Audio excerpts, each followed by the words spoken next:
This is the Tonka Fusion Elite Fueling Tactics Manual. The purpose of this manual is to give the athletes and the parents a guide to and a little bit of information about what athletes should be eating and specifically what times they should be eating. This is all leading up to hours before the game, up to minutes, and then the recovery within minutes post game, and then hours after the game. So the first thing we should look at is the three types of nutrients we're going to be focusing on: the carbohydrates, your fats, and your proteins. Carbohydrates, look at them as your main energy source. We can split these up into two categories. One is going to be simple carbohydrates, which is quickly absorbed, and then complex carbohydrates, which are going to be a little more slowly absorbed. I'll show you how to use those a little bit here. Fats, those are going to be used for recovery and for energy, long duration energy. And then proteins, those are going to be your building blocks for recovery. So in the legend here, it's going to show you what these little stars mean. So a red star, one red star will equal 20 grams of carbohydrates. One blue star equals 10 grams of protein. One yellow star equals 3 grams of fat. So when you look at your pre-game loading and post-game recovery, this will be your 7 to 12 hours before the game or leading up to the game. If you look at the meals, you're going to have 3 blocks of carbohydrates. So if you look down back to the legend, it's going to actually be 60 grams of carbohydrates because you have a 3 here. The protein, you're going to have 30 grams of protein and then 20 grams of fat for this meal, 7 to 12 hours. So between, or 72 hours to 12 hours. So between this time period, those meals are going to stay pretty consistently and pretty even with that ratio. Okay, so snacks in between are going to be pretty even too. 1 to 1, 1 carbohydrate, 2 protein, 1 fat. And then your hydration main sources should be water. Milk and juice is appropriate, but it'll get easier to explain if I just explain water, because we'll get down to electrolytes down here. So leading up to the game, 6 hours, you would have a pretty well balanced meal. What you want to do with your snacks, so say you have your 6 a.m. breakfast, your 3 hours later you're going to want a snack. You can have a little bit higher carbohydrate, even protein, even fat. So we're just going to start to load the athlete up a little bit with more energy based on that 2 versus 72 to 12 hours out with just that one block of carbohydrate. Okay, and then the next meal, which would be at noon, you'd come back to do your heavy ratio here. 1 hour to 16 hours post game, you're going to want a big meal as well. So it's going to kind of come back to that big meal. And your snacks are going to be a little heavier in carbohydrate because they're refueling or restocking, filling up your gas tank, so to say. Okay. Hopping down to the crucial period before a game. So here we kind of jumped from prior to the game, and then post game, just because these ratios are a lot similar. Okay. Dropping down to the crucial period, this is right before the game, 1 hour, right before the game, 10 to 20 minutes, and then immediately after the game, you want to get some form of food. So depending on the athlete, I always like to have a little bit heavier meal an hour out. I don't like to feel hungry going into a competition. Some athletes don't do well with a heavier stomach, so you have to play around with it a little bit. Maybe start off with a snack and move to a little bit of heavier. But I would say limit your protein, limit your fat. So when you're focusing on this carbohydrate being 40 grams of carbohydrates, it's going to be easier for your stomach to digest that and get that to your muscles because you're not going to have any protein and you're not going to have any fat slowing that gastric emptying or the digestion of that food. Okay. Stay pretty consistent with water. When you're looking at hydration, you, you want to actually look at urine stream. You don't want to be completely clear for hours. You want to have just a little bit of a lighter color, the color of maybe the sun directly overhead. Have a little bit of color, not like a sunset where it'd be really dark. Then going into 10, 20 minutes prior, you're going to top that fuel source off with 40 more grams of carbohydrates. Okay. And that can be in the form of juices, fruit snacks, and that. I have a couple examples down here for that. Gatorade, that's a pretty simple glucose molecule or a very simple carbohydrate. Honey, fruit snacks, raisins, fruit juices. Okay. Immediately after your game, that's when your body is really craving or will absorb very rapidly those nutrients. So you want to look for high levels of carbohydrate, protein for recovery, and a little bit of fat. Something really good to eat or drink would be a chocolate milk. It probably doesn't have that many carbohydrates, but it's getting you there with a little bit of fat, a little bit of protein. A chocolate milk plus a banana might be a great example.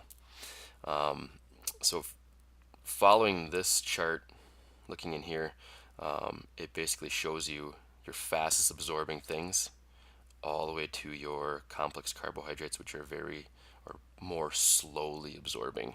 So these are where you're going to focus your meals at your 72 6 hour and your post game.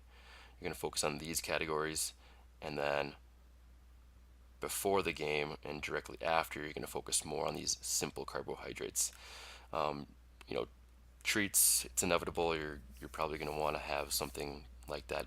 I would say post game would be best for anything this far over into the simple carbohydrate category. So, last thing to focus on here, hydration. A good rule of thumb is to drink 50 to 60% of your body weight in ounces per day. The electrolytes, you usually can get them in sports drinks. Just make sure they have some sodium and potassium in it. Most Gatorade will, Powerade, and that kind of stuff.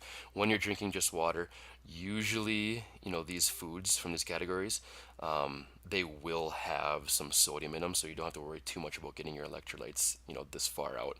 Focus more electrolytes 10 to 20 before, directly after, maybe even an hour prior.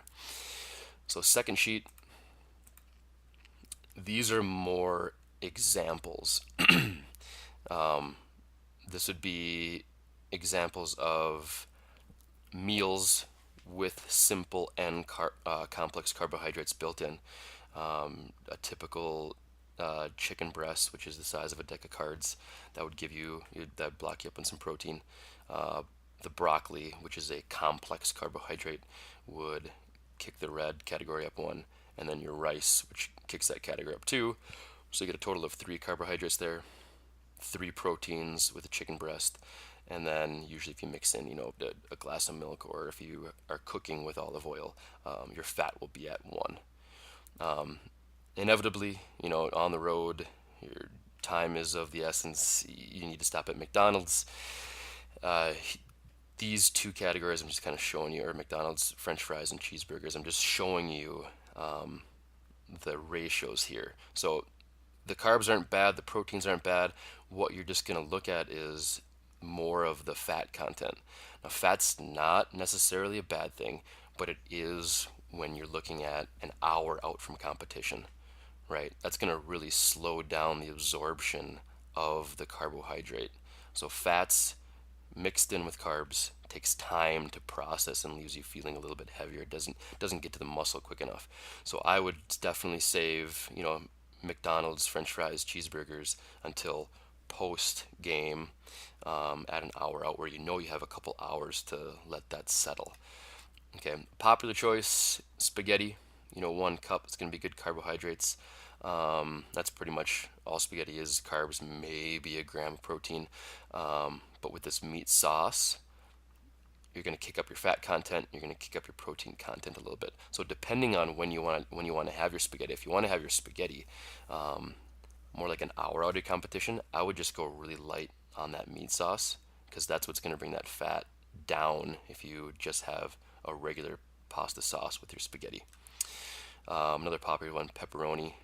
Those are some pretty good ratios post game. Okay. Some example snacks for good simple carbohydrates. This is focusing on the hour, 10 to 20 minutes leading right up into competition. Your Gatorade and a banana. This is going to be an easy one to stockpile those carbohydrates. Your bagel, which would be good. Probably not buttered, but just a plain bagel. Oatmeal is not a bad choice. Any sort of fruit juice or fruit snacks will kick it up a little bit. And some snacks, trail mix being with the peanuts and the nuts, you're going to have a little bit higher fat content. So I would save those for after.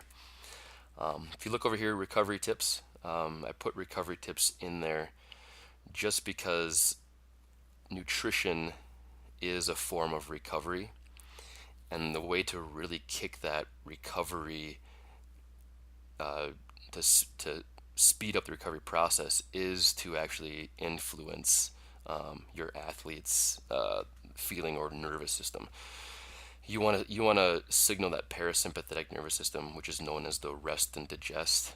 If you can signal that quicker, you're going to be able to absorb those nutrients a lot quicker. So here's a couple tips. Dark room, quiet room, lying position, pleasant smells, sometimes lavender, or even your pillowcase from home. Home is a good safe place that's going to kick that rest and digest system into gear a little bit quicker. Epsom salt baths or massage. The biggest thing is probably just a safe place to go to. That's going to kick that rest and digest system in really fast. I'm a big proponent of taking care of your feet, especially for turf athletes, soccer players that are striking with their feet in tighter shoes that have uneven surfaces sometimes that they're coming on. Biggest thing is to get out of those shoes right away. Kick your feet up, mobilize your feet, wiggle your toes, soak them a little bit. Use your hands to mobilize. From the ball of your foot to the base of your pinky toe, just take an opposite, shift that foot back and forth. That's really going to help keep that foot mobilized and healthy. Your feet are your first interpretation of your physical world when you're standing. So it's really important to take care of those feet. Some of the notes down here, it's basically saying that these aren't going to be super specific to like a high advanced nutritionist. This is just going to give you kind of a rough idea of how to and when to take in those carbohydrates versus fats, and when to get your proteins and the timing of it. Based on different types of foods, different brands, they're all going to have different ratios of carbohydrates, fats, and proteins. So it makes it pretty hard to sit and read labels all the time. So this is just kind of a broad example of what you should do. Last thing, I put in journaling your food intake. This is mainly there so the athlete knows what works for them, and mainly it's talking about prior, those 10 to 20 minutes before the game. Maybe they can't handle orange juice. Maybe they don't do well with a banana or an apple. Maybe a banana works, but an apple doesn't. So journaling does take a lot of the guesswork out, or a lot of the thinking out of that process. If you have your go-to foods that you respond well to, it always is a good thing to have that. That wraps things up. Feel free to contact me with any questions. Yeah, my email's here at the one more slide at the bottom here. If you have any other foods that you wished were on that category, here is a good example of a lot of foods in their the size of it. So you got your proteins here, and basically every single blue block counts as one block. You have your fruits, you have your carbohydrates raw, your vegetables, your thick grains, and your fats, combination items like milk, which would be good protein and fat, and then your fruit juices. So again, any questions, comments, feel free to contact me. Thank you for your time. Good luck.